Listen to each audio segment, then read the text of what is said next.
Saudara-saudariku yang dikasihi Kristus, penggalan lagu tadi tentunya tidak asing bagi kalian. Kita mengenalnya saat kecil atau dalam games-games rekoleksi, dinyanyikan sambil berbaris, lalu tiba-tiba berubah haluan sesuai instruksi.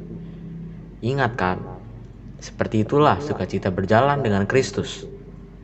Nah, setelah melewati beberapa masa, beberapa pengalaman iman baru, kita akan melihat kembali seperti apa sih jalannya hidup kita selama ini?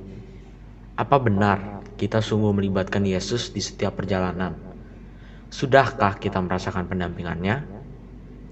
Bersama saya, Cornelis Hugo, anggota Rekat Lingkungan Yohanes Pembaptis, kita akan mengupas tema Yesus sahabat seperjalanan kita. Bacaan diambil dari Injil Matius, bab 14, ayat 22 sampai 33. Sesudah itu, Yesus segera memerintahkan murid-muridnya naik ke perahu dan mendahuluinya ke seberang. Sementara itu, ia menyuruh orang banyak pulang. Dan setelah orang banyak itu disuruhnya pulang, Yesus naik ke atas bukit untuk berdoa seorang diri. Ketika hari sudah malam, ia sendirian di situ. Perahu murid-muridnya sudah beberapa mil jauhnya dari pantai dan diombang-ambingkan gelombang karena angin sakal. Kira-kira jam 3 malam, datanglah Yesus kepada mereka berjalan di atas air. Ketika murid-muridnya melihat dia berjalan di atas air, mereka terkejut dan berseru, "Itu hantu!" Lalu berteriak-teriak karena takut. Tetapi segera Yesus berkata kepada mereka, "Tenanglah, aku ini, jangan takut." Lalu Petrus berseru dan menjawab dia, "Tuhan, apabila Engkau itu, suruhlah aku datang kepadamu berjalan di atas air." Kata Yesus, "Datanglah." Maka Petrus turun dari perahu dan berjalan di atas air mendapatkan Yesus. Tetapi ketika dirasanya tiupan angin, takutlah ia dan mulai tenggelam lalu berteriak, "Tuhan, tolonglah aku." Segera Yesus mengeluarkan tangannya, memegang dia dan berkata, "Hai orang yang kurang percaya, mengapa engkau bimbang?" Lalu mereka naik ke perahu dan angin pun redalah. Dan orang-orang yang ada di perahu menyembah dia, katanya, "Sesungguhnya engkau anak Allah." Demikianlah sabda Tuhan. Terpujilah Kristus. Suatu hari, ada seorang anak yang diajak bersepeda pagi oleh sahabatnya. Namun, ia selalu menunda. Sahabatnya ini rutin bersepeda saat libur. Suatu ketika, anak ini menyanggupi, dan sepakatlah mereka pergi bersama. Sahabatnya itu mengingatkan untuk menyiapkan segala sesuatunya. Namun, bagi anak itu, tidak ada yang perlu dipersiapkan. Bersepeda cuma urusan mengayuh pedal dan membawa uang yang cukup. Maka semuanya akan beres. Dia malahan sibuk merancang rute melewati tempat-tempat yang indah pemandangannya. Sahabatnya hanya mengiyakan saja. Maka pergilah mereka di hari itu.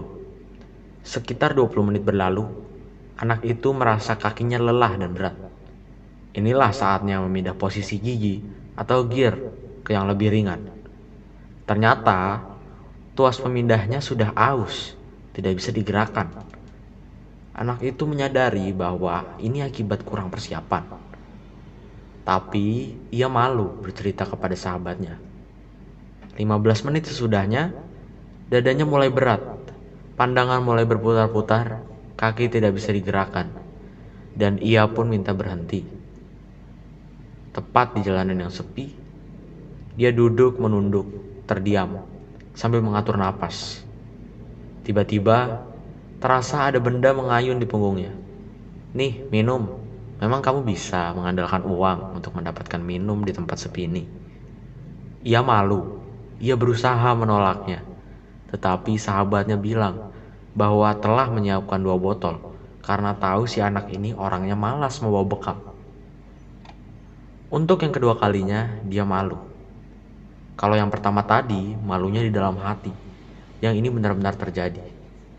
Sahabatnya kemudian bertanya lagi, "Lalu juga kenapa kamu tidak ngomong saat tuas gearmu bermasalah?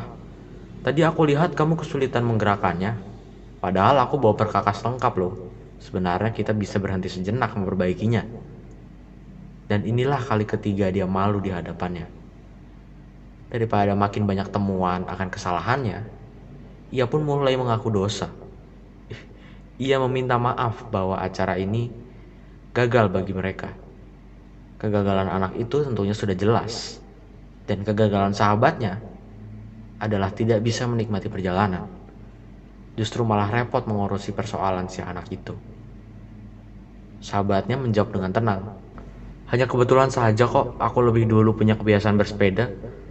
Maka aku jadi tahu potensi masalah pesepeda pemula seperti kamu. Lain kali tentu kita akan lebih siap dan happy." Ya, jawabannya sederhana dan rendah hati. Sahabatnya ingin membuat anak itu tidak minder. Namun, lebih daripada itu, sang anak tahu dia telah menjadi sahabat yang baik, penuh perhatian, dan siap membantu persoalannya. Saudara-saudariku terkasih, di dalam persahabatan, ada relasi yang begitu dekat, ada perhatian yang sungguh-sungguh, ada kesediaan memahami perasaan, kesulitan, serta keprihatinan, ada kesediaan memberikan yang terbaik bagi yang dikasihinya, dan ada rasa kepercayaan atau yang sering disebut trust. Dengan keutamaan-keutamaan tersebut, seorang sahabat hadir dan menjadi berkat melimpah bagi orang yang dikasihinya. Namun, dalam kenyataannya, kala menghadapi kesulitan hidup, keputusasaan, dan hilang semangat hidup, kita sering lupa adanya sahabat kita. Seluruh pikiran dan perasaan larut dalam kerisauan. Galau segalau-galaunya, kusut sekusut-kusutnya. Kita merasa tidak ada yang bisa mengurainya, termasuk sahabat kita. Dalam bacaan tadi, para rasul diceritakan mengalami kepanikan luar biasa saat diombang-ambingkan gelombang akibat angin sakal. Ancaman kematian dan keputusasaan besar telah menguras seluruh pikiran dan perasaan, sehingga saat Yesus datang pun, mereka tidak ingat bahwa Yesus berkuasa atas alam. Bahkan kehadirannya mereka sangka sebagai hantu, yang tentu saja menambah rasa takut. Padahal dalam situasi normal di daratan, mereka sangat meyakini Yesus sebagai Tuhan yang bisa berbuat apa saja melalui mukjizatnya.